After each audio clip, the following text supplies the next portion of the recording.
When the pediatrician placed the measuring tape around her infant's head and noted, "His head is a little small," Joanne De Simone knew that motherhood would not be as she had dreamt. After a devastating diagnosis, she was not prepared to raise a child with life-limiting malformation, and then her second child was diagnosed with autism. Her story is going to grip your heart as she shares how this struggle drove her to reconnect with the lessons she learned. Are you ready for this? As a modern dancer. Have you ever felt like giving up, quitting, throwing in the towel? Welcome to Never Ever Give Up Hope featuring Carol Graham. She's an author, health coach, and motivational speaker.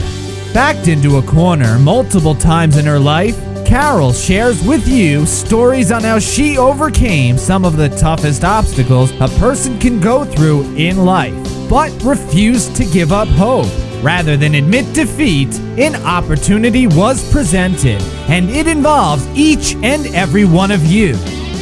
Carol will feature spectacular guests who will share their messages of hope, encouragement, and their inspiration to prove why life's adversities only make you stronger. And now, welcoming the host of the show, here's Carol Graham. Joanne De Simone is a graduate of Hunter College with degrees in dance and special education. After dancing professionally, she dedicated her life to teaching children with disabilities and supporting families. So, Joanne, welcome to Never Ever Give Up Hope, and please tell us your story. Thank you for having me. I'm so happy to be here with you today, Carol. Yeah, like yourself, I've had many moments in my life that were life-changing, but when I think about motherhood, the moment that definitely defines it for me is when we took my son to his first pediatrician appointment. And, the doctor measured my son's head and said, "His head's a little small." And then he looked at me and he said, "But your head's a little small, so Oh, maybe it's fine." As a matter of fact, when he and my husband were leaving the exam room to go to the consultation room, I was alone dressing Benjamin, and the doctor said to my husband, "I hope I didn't insult your wife oh, with my comment about her head size." And my husband, assured him, "No, no, no." But what neither of them knew in that moment was I wasn't insulted, but I was terrified because I could feel in oh. my entire body that this was going to be an issue that was not going to go away. We went about our business and went back at when he was 2 months for another checkup, and the doctor measured his head again and said, "Yeah, why don't you go for a baseline neuro appointment?" Hmm. And we did, and everything at that point seemed okay. The neurologist wasn't concerned. Not much a 2-month-old does. So she said, come back in 2 more months. And, in that span from 2 to 4 months old, I was just growing more and more anxious. I was a special educator, and I just could see he wasn't making any developmental gains. Hmm. So I was growing more and more, you know, concerned and convinced that something was just not going to be good. So we went back for the 4-month checkup with the neurologist. And at that point, she was like, "Oh, yeah, he still has a startle reflex. And, he's very stiff. His muscles were very tight." And she started telling us, "Okay, let's do some blood work and let's get an EEG and let's do an MRI." And we started questioning her about all of these tests. And her way of explaining things was very odd. At that point, she said, "The brain is like a cake. It might look good on the outside, but you don't know how it tastes until you cut it open and taste it." And that really threw us. It was a very confusing conversation to have at that stage. So then she said, "And call for early intervention services." I really, froze and started questioning her more. Like, why call for services when we Mhm. haven't done any testing? And she's like, oh, well, it won't hurt. And on the way out, my husband said, why are you so bent out of shape about this? And I told him from the one early intervention class that I had taken, getting my master's degree, I just had the impression that the earlier a child was diagnosed, the more severe the disability. Hmm. So I just was convinced like something catastrophic is happened here. So, we did all the testing. The MRI was a very traumatic experience because we went on like a Monday after a holiday weekend, and the orders weren't in place, and it took hours to get it done. And by that time, Ben, who'd been fasting because he was supposed to be sedated, was dehydrated, and they couldn't get a line in. So it was just, Aw. prick after prick. It was just like everything about this experience was hard. So we ended up just doing a CAT scan because we just couldn't get him to stay still in an MRI without sedation. And as traumatic as all that was, what was even more traumatic was when we got the results of the test, because the neurologist just left a message for us on a Friday afternoon on our answering machine saying there were several abnormalities, including enlarged ventricles and pachygyria, and basically like, and we'll talk. and Oh, wow. and I was like, what does any of this mean, And for the next 2 weeks, my husband and I just kept calling her and asking her questions, and she just wouldn't answer. And she was again like, oh, when Benjamin is older, if you show him an apple, will he be able to tell you it's an apple? I don't know. Just Benjamin is Oh, my Benjamin. Just love goodness. him. Yeah. And, like none of it made sense to us. And the more we pressed her, the more frustrated she got with us. And literally the last thing she said to me was, I've spent an exorbitant amount of time with you on this. And I just, the switch in my brain flipped, and I stepped up as an advocate, and I just hung up and I collected all the reports, and I said to myself, lady, you're never seeing me again. That's it. And Could I stop? I might stop you for a yeah. second. And what do you think was her agenda? Why? The reality is what Benjamin has, which is called lissencephaly, is rare. And this was back in 1999. And, Okay.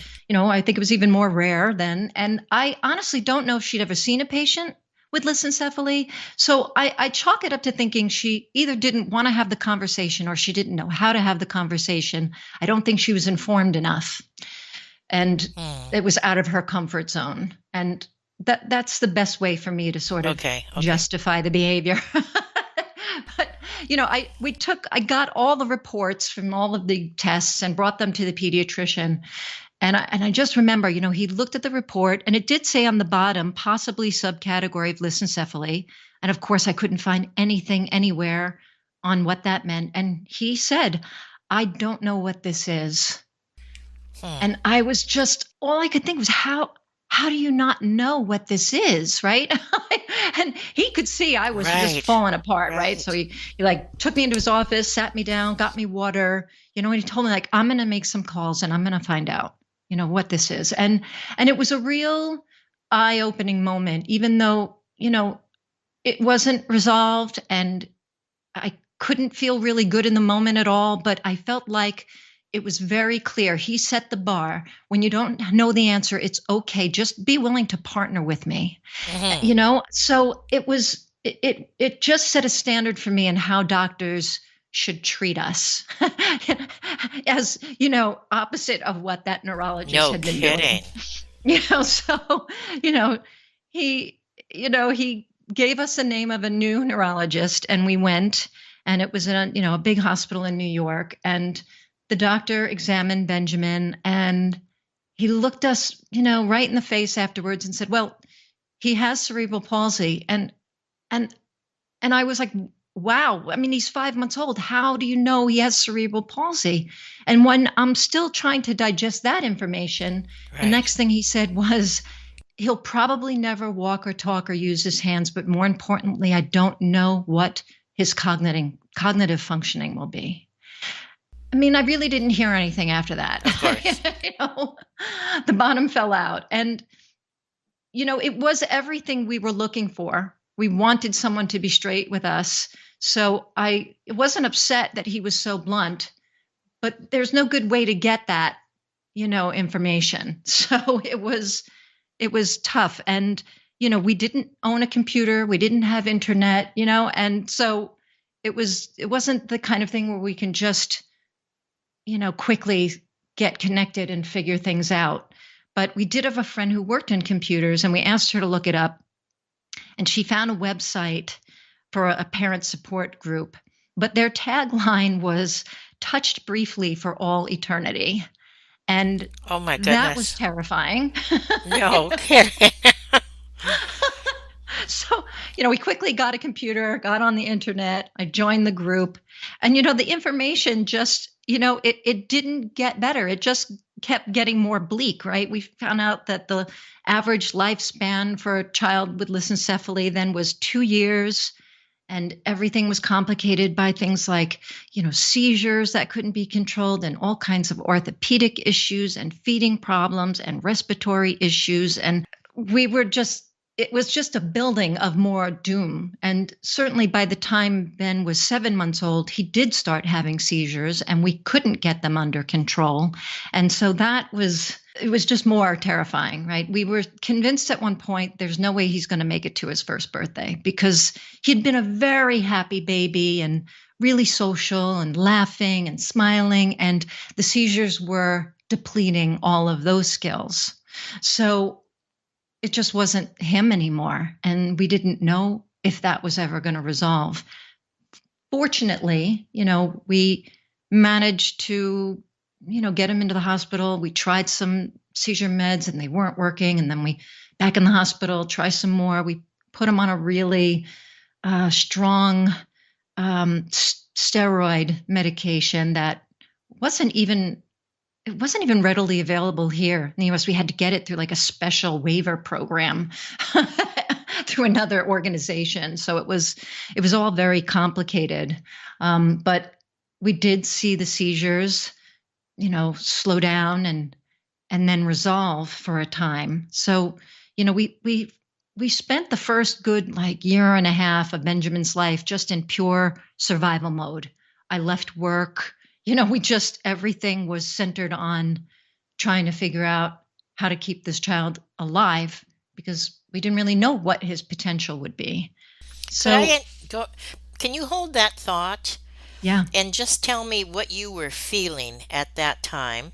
How were you preparing yourself? Like, give me some emotion here of what you were Mm. going through, both you and your husband, and how, just whatever you want to share, but just, I know that my audience would be interested to knowing that, because there are people who are listening who will have experienced something similar. When you're basically thinking your child is not going to live, and I always say, I was a planner. I was not somebody who was living in the moment, and I certainly didn't want to live in the moment when my son's having seizures. I mean, there's nothing worse than your child going through something that you Mm, are helpless there's nothing you can do to help them. And Ben would have seizures that would come in waves. So he'd like widen his eyes and open his arms, and then he would like startle and then cry, and I could see like the waves oh, building, and it I don't know what the words, it's the most gut-wrenching thing. And then there's nothing but blame and guilt, and okay. I did this to you, Right, my right. body did this to you, I tried to do everything right, and still like your life is just falling apart in front of me, and doctors don't know what to do. I mean, that's the reality too. Like this Right. neurologist who had been in the field forever, he was a much older man, he'd seen this before, right? He would say to us, well, here are your options, what do you want to do? And that was not a position we were used to. You go to a doctor, Right, they tell right, you right. this is what you do, and this is so rare that it lands on you, the parent, the caregiver. And so every decision is scary because you feel responsible. even though, it's easy for people to say, like, it's not your fault, or this, Mhm. but you don't believe it, right? I remember that I had, through early intervention, a counselor would come every week and she'd sit with me. And, I didn't feel like I could even tell her the things that I was feeling in the moment. And she would always say to me, life is a one day at a time event. And it makes so much sense. I get it, but I couldn't digest that. And I Right, couldn't of put that course. into action because all I could think about is he's not going to live. What, I'm going to get to the end of my life having buried my son. Like what, what it was grief. It was grief in its purest form. I think I cried, every day for I Mm. don't know how long. And to give you just a cue on how Ben was, like I cried and Ben would laugh at me. Like this is like he was just a joyous person from the beginning, right? Like it's just like, come on, mom, like, Oh my look at word. me, look at me. It's like it's okay, Aw. right? So it was it was a very bleak time until I think really the seizures got under control. And to be honest, we went to see a geneticist when he was about a year and a half. And, that doctor tried to, basically, we'd done a lot of genetic testing and they didn't find anything. He thought it was a blood flow issue with the placenta. So, oh, nothing you could do. But again, I'm still feeling guilty. But he did put in our mind that we had an option about how we wanted to treat Benjamin. Did we want to be very aggressive in medical care, or did we want to take a care, like a care and comfort approach? And from that, we sort of just decided that some things couldn't be decided ahead of time, that you needed to see, where your child was at. If Benjamin is Benjamin, then of course you will go ahead and treat him medically. But we did feel very clear that because we didn't know how short his time was, that we were only going to allow doctors and therapists and teachers to partner with us if they showed us that they were willing to partner with us and that they were going to have the same goal of quality of life. And it was a huge relief to get to that mentality, because if we had a doctor who was not looking at Benjamin as a whole person and treating him well, then I knew I was not going back to this person. It was easy Right, for of me. Like, course. okay. So we wanted to just surround Benjamin with, really good people. Really good people. And when he was 2, he started a center-based program. And then I found community, with more parents who were walking a similar path but didn't have the same diagnosis, but were just experiencing a lot of what I experienced. And I really came to appreciate how community, how important it is. And just seeing Benjamin sort of exist outside of our small bubble at home, because of course that's the other thing where you're thinking like, my child is never going to belong anywhere outside of our family. How is he going to exist in the world without us? Of course. And so it was it was a real relief. And so we had a nice reprieve for a while. He was seizure free for a little bit, and he had all these really wonderful teachers and therapists. And I had really great families, other moms, I would say. My husband was really more reluctant to sort of cue in to the support group that we had online and meeting other families. He worked in film, and so he was often very busy and out of the house 18 hours a day. And so I think his survival mode was, he had to just, function and, Mhm, mhm. make a living and keep us afloat. And it wasn't that he ignored, the emotions and everything. It was just that his process was very, very different. And that took me a while to sort of appreciate and understand that, we could both be on the same page eventually, but we were both going to get there differently. And that I Okay. think, there's always a strain on marriages, and especially when a child has a disability, there's always talk about how high the divorce rates are. And I sort of feel like, for me, it was realizing that I absolutely had to give John the space and the grace Mhm. that I also needed to remember to give myself, that we were going to have our own process and there was nothing wrong with that. And that, when we were ready to come together, we would come together. And we always did, because decisions had to be made. But it was important, just to just appreciate that he could do what he needed to do without me always trying to push him to take it on at the same pace that I did. Incredible wisdom. No, Hard really, learned. really. Yes, but really very, very wise. And in circumstances, aside from this type of circumstance, I think all marriages could learn from that. Mm, That is mm, amazing wisdom to let that individual, whatever you happen to be going through in your marriage, work it out by themselves as well as you try to yeah. work at it together. So thank you for that. That just really, really touched me. So continue, please. Yes. So, of course, we were questioning whether or not we should have any more children. And we struggled with that for a few years. And, we did as much testing as we possibly could. We just felt it, it wasn't fair, in a lot of ways to have another child that would have this same diagnosis. To see another child struggle was Mm, more than I thought I could bear. But I also just felt very strongly that I would have tremendous regret if I got to the end of my life having buried my only child. So, after, you know, doing everything we could do, we decided to go ahead and get pregnant again. And we did. And I had a second son, Sebastian, and Benjamin was just about 4 years old when we had Sebastian.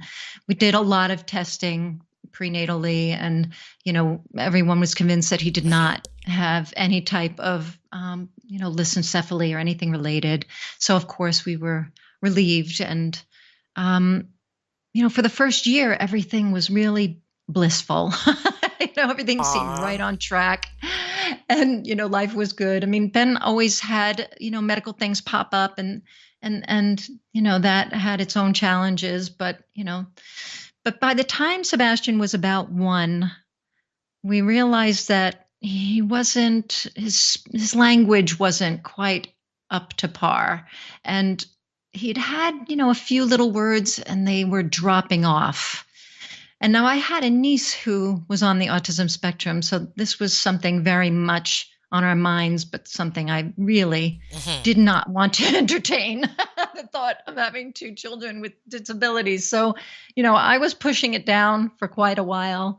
And I think Sebastian was a little over a year and a half old. We were all in the car driving, and John and I had discussed this several times, and this conversation this day got really heated. And John just started calling Sebastian's name out, and Sebastian did not look at John at all. Oh. And John just looked at me and said, "That's not normal." And I could no longer put up this force field Mhm, and of mhm. denial. I had to address it. And you know i I just went into clinician mode. I just went into clinician mode. Okay, okay, this is just a language thing. Mm. I can deal with this. And I took a look at, the issues, and I created like a picture board, a communication board, and taught Sebastian, how to use it. He never pointed at anything, and that was something that really, really worried me. So I taught him how to point to pictures, and I was trying to teach him that communication had a purpose. So if he was calling out to us, well, actually, he didn't really call out to us. Like, he'd wake up in the morning and he would just sit quietly in his crib. So I would go to the door and knock on it, and I wouldn't open it until he vocalized anything. So Oh. I was trying to sort of, create goals. And what we do is in special education is task analyze. So we create large goals and then small goals that build up to them. So we did that, and we called for early intervention, but there was a delay in when they could do the assessments. So we hired a speech therapist in the meantime, and had him then evaluated. And the evaluation showed that he had a lot of delays. And yeah, it was a really low moment for me. And the struggle with Ben all along had been the medical challenges. And with Sebastian, the struggle from the very start was what was the right educational setting for him. He had lots of good strengths and then, lots of challenges. And those skills were really unbalanced. So it makes it hard to place a child properly. And so we struggled for a long time in terms of, okay, should we put him in an inclusive setting and hope that works? Should he be in a self-contained, only special education class? And we just really couldn't figure it out. So, we took a look at different preschools and we decided to go ahead and put him in like just a general education setting.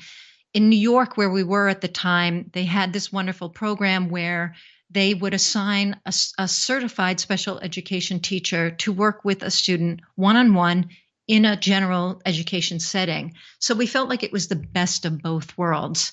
And, that went really well the first year. He started talking in phrases and he was potty trained and he was doing really well, like really quickly, like made all these gains. And then the following year in preschool, things got a little bit more difficult because the class size was larger. And of course, the academic skills they're trying to press so hard to get kids ready for kindergarten. And so there was some challenges there.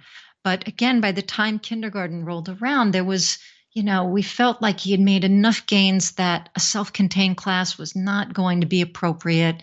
So we put him in an inclusive kindergarten class, and that fell apart very quickly. Like Oh my goodness.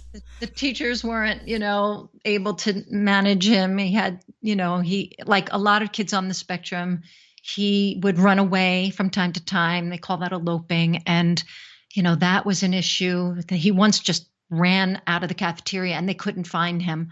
And that terrified me when I finally found out because the doors aren't locked in public school buildings. And the school was very close to a very busy highway.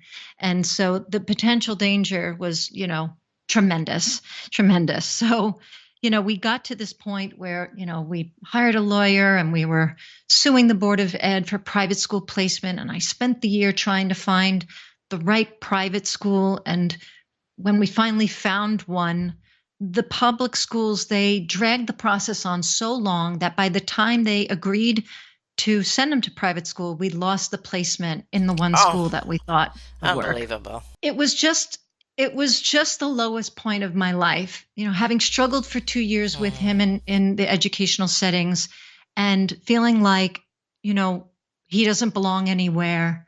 And then we went to a drugstore and ran into some neighbors and we were talking to them for a while. And Sebastian was really just very hyperactive. He wasn't doing anything bad, but he was just moving a lot. And this one woman, was standing on the line checking out, but I felt like she was annoyed with us, but I never made eye contact with her. Hmm. And I thought, I'm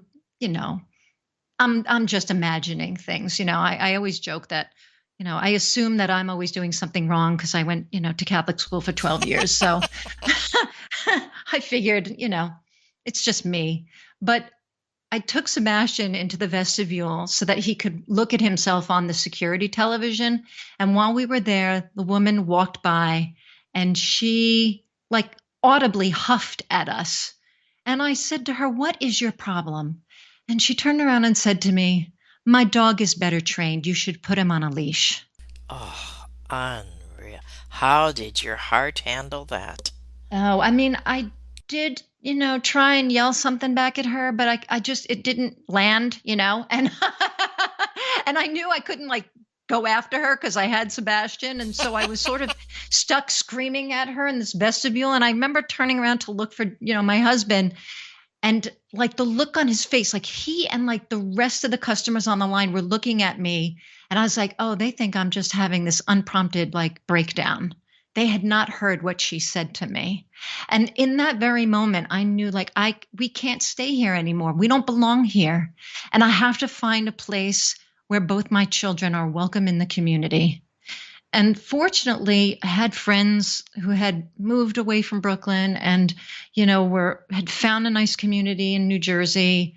And I came out and I took a look, and I was definitely convinced that it was going to be, the right move for us. And we did, and it was. So, there was light, and there was time for me to just completely digest what had happened at that point. I think it was, about 9.5 years of parenting in the most stressful of situations. I started to write, actually, mostly because I had been talking to college students who were studying to be special educators, and they kept begging me to write a book. And that was my first thought, was, okay, well, I think educators and providers need to understand the parent perspective, because there was a lot, that I realized immediately as a teacher. When I sat down on the parent side of the table, I realized how little I'd understood parents, because no degree can prepare you for the emotional aspect of parenting children with disabilities. So I thought, okay, I'm going to write this story, and I I started to work on that, and then I started to take some classes to learn how to be a better writer. And in this process, I started to write essays, and I wrote one essay for Brainchild magazine called "Bury My Son Before I Die."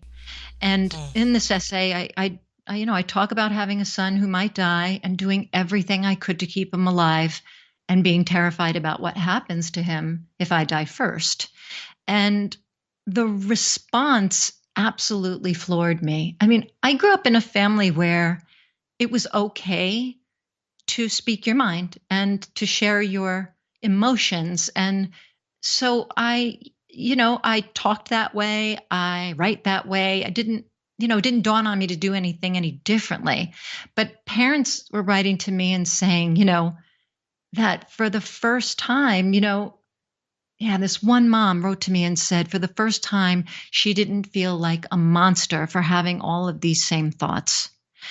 And I was really devastated by that, because I just thought, you're taking care of a medically fragile child, and you're guilting yourself for having a really normal response to a very stressful situation. And so I realized at that point that what I needed to do with the book was, one, to be really brutally honest, and two, to focus on the conflicts that I was experiencing, because I feel, very strongly that I have these conflicts that are just unresolvable, and that's okay. You can still live with those things. For me, the key was reaching back to my life before children, when I was a professional modern dancer. And I always had, like, little things about dance would creep into my mind, and I would think about them, but I wouldn't really realize that they applied to my life. And one of my first memoir teachers said, dance is the hook of your story. And so the more I delved into that and thought about it and wrote about it, the more I realized that the lessons I learned as a dancer were life lessons that I could use to manage conflict. And so, things like when that counselor would tell me when Benjamin was little that life was a one day at a time event, and I couldn't digest that information. Years later, thinking about dance, there was one thing my dance teacher used to say was, live in the movement. And he would stand in front of us, and he would glide his hands across the air in front of him, and he would say, pretend that you're touching the surface of water. And it was just the perfect thing to say, to make us realize that we had to slow down and not think about the next movement and the next movement and the next movement, because when you do that, you can't give full attention and appreciate the movement you're performing right now. And so thinking about these things through movement as a kinesthetic learner, it made so much sense to me all of a sudden. And so that's ultimately what I did. And so in the book, which is called Fall in Recovery, I, in each chapter, talk about a dance lesson, a dichotomy of special needs parenting, and how to use those lessons to deal with the conflict. I'm going to stop you right there and we're going to take a short break. And when we come back, I would like you to share more about that. So we'll be right back. Carol Graham would like to show you the path from misery to miraculous triumph in her fast-paced memoir, Battered Hope. She relates her determination to succeed as someone who experienced one horrendous nightmare after another. Gang raped and left for dead, loss of a child, husband falsely imprisoned, and cancer. Nothing could break her tenacity or faith. No matter what you face, heartache, loss, suffering, or injustice, Carol will illustrate how she became a victor the same way you can. The secret is to never, ever give up hope. Order your copy at Amazon or batteredhope.blogspot.com. As Joanne De Simone has been sharing this morning about, I'm trying to think of the right word. I was going to say adventure. Because it certainly, listening to your story has, I know it touched many hearts as it has touched mine, to see your tenacity, your strength through situations where a lot of people would not have been able to cope. And not only did you cope, but you are a fixer. You finding ways to fix the situation, and I applaud you for that. I don't see you in any pity parties, even though there probably were moments that you did Mhm. experience that.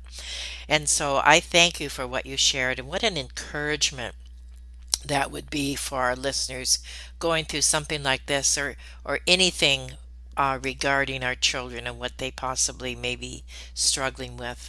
So now in the second part, I would like you to share, um, as you started to, about regarding the dance and what it has taught you. And you quoted something here that I would like to repeat, which is, or, sorry, I'm quoting you. It's realizing that we live simultaneously in love and grief. That really touched me.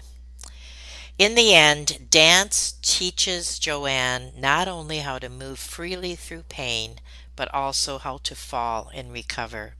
So, continuing your story now, could you start from that point and share with us? Sure. Yeah, simultaneously in love and grief. So I talk about that in the book, in two contexts really. I talk about how when I was almost 9, my father died on the morning of my brother's wedding day, Oh, and no, my I, goodness. Wow. so there was a moment where I was sitting in the church and watching my brother get married. And, I have this image of, him reciting his vows. And my mother was sitting next to me sobbing.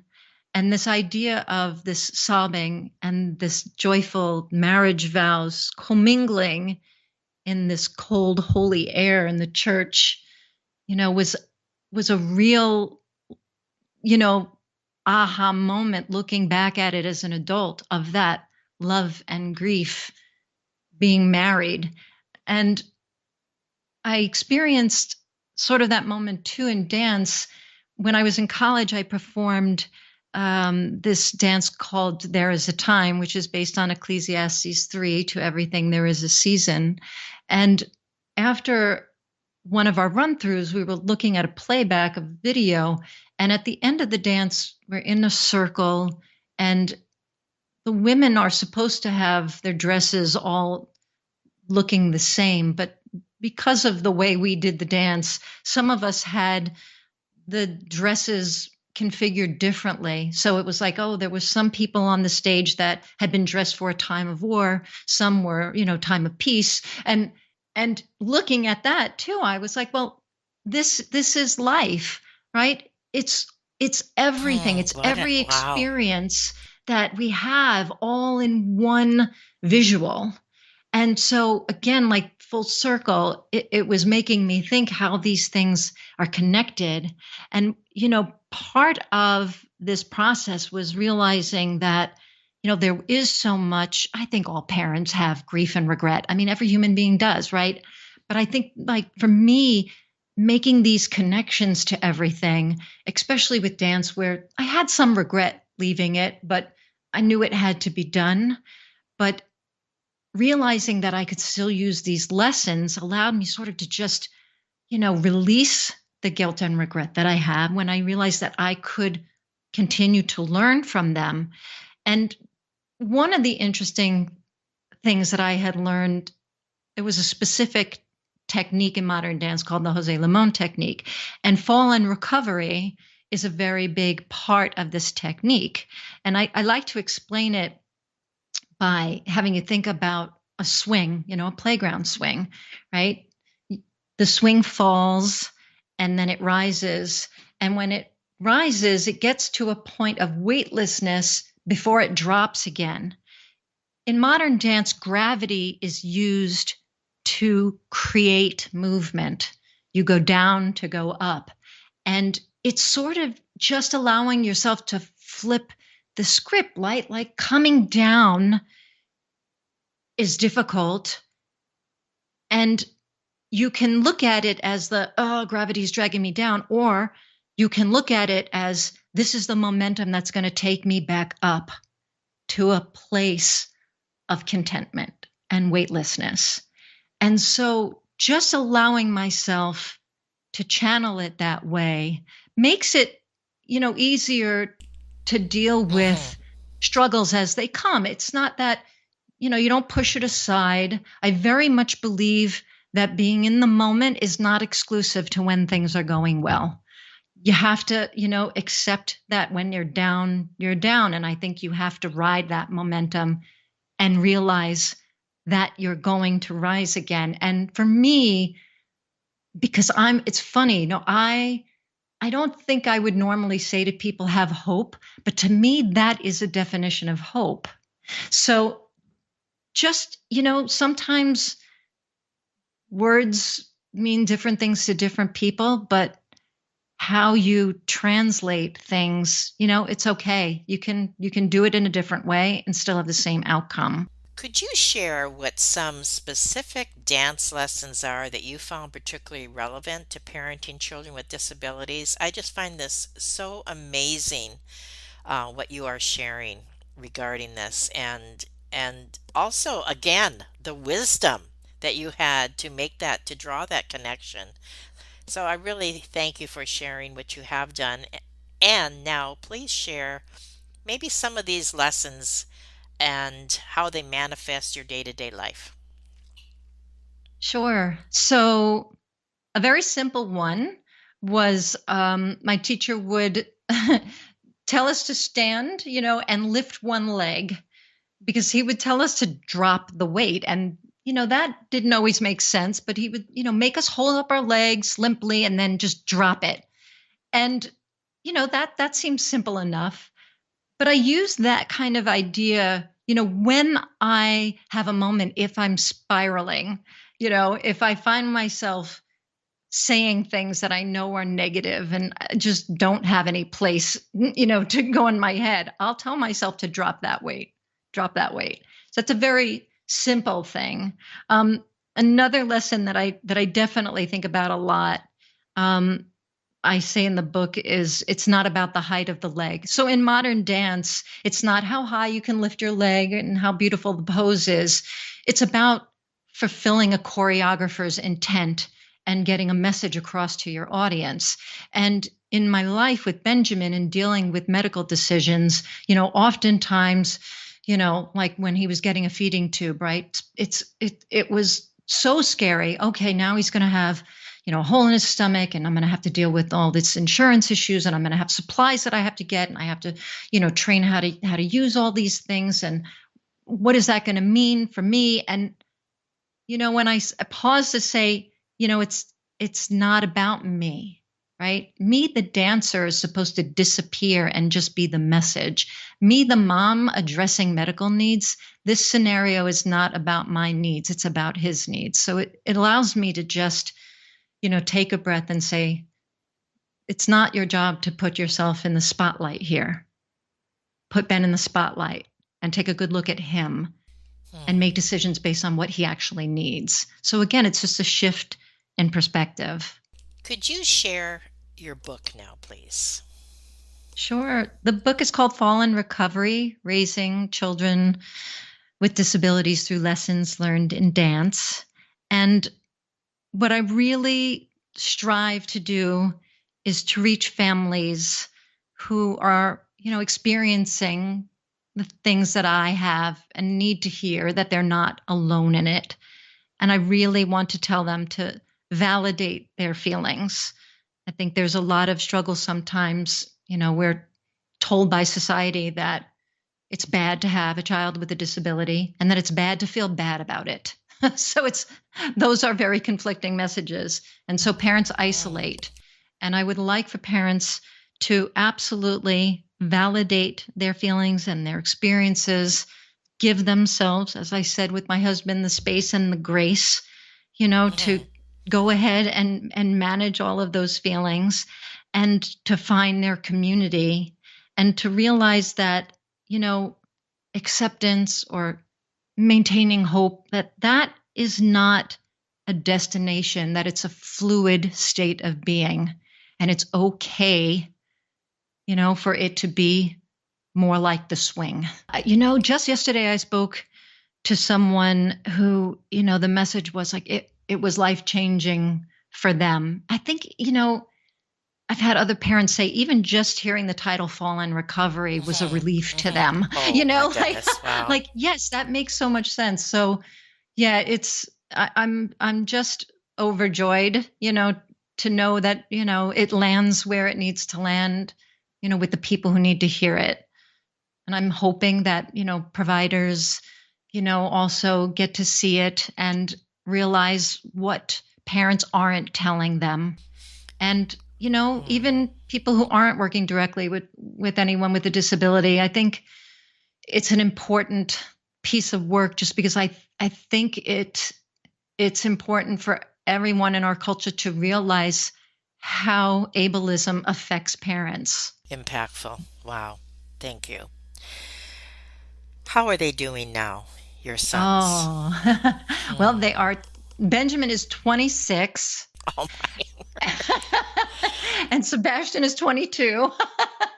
Where did the time go? Right? I have no idea. They're full grown adults. I mean, Benjamin is very much, who he has always been. He's happy. He's just constantly joyful, but he is home full time because there aren't many medical day programs, and COVID really, complicated things. Yeah. But he's very happy to be home and be in his own schedule and do the things that he likes to do. And Sebastian is in a non-degree inclusive college program out of state. He is also a Division III NCAA athlete. He runs cross country and track. And yeah. Wow. And loving every minute of it. Yeah. And so he's is on his Mama. own journey. So is Mama, right? Yeah, it's my biggest hope that all the lessons he learns as a runner translate for him and generalize to skills that he can use for life. And what does he want to do? He actually wants to be a paraprofessional. So he wants to work with children in the classroom who have disabilities as well. He wants to give back because he felt very supported. Yes. And so he would like to support other children. Yeah. Awesome. So in conclusion, is there anything that you would like to summarize or encourage or just to say to the audience? Yeah. The thing I never say, I'll never tire of saying, validate your feelings, validate your feelings. And I strongly want to tell parents, don't allow other people to tell you how to love your children or how to grieve over them. It is your right to take that process. Thank you. Thank you so much for what you shared today. Thank you for touching our hearts. I can't wait to share this with my audience and know that it is going to be impactful in many lives. And I know as a writer, you probably have said what other writers say, and that is, if I can reach one person. Mm, And I'm sure that you have reached many, and you certainly have touched my heart today. So I thank you for sharing your story on Never Ever Give Up Hope. thank you. Thank you for listening to Never Ever Give Up Hope, featuring Carol Graham. Did you know that most people succeed because they are determined to? Quitting was never an option. Carol loves your comments and will respond to each one. So please subscribe and review this podcast. A rating of 5 stars would be outstanding and appreciated. Remember, if you are still here, there is always hope.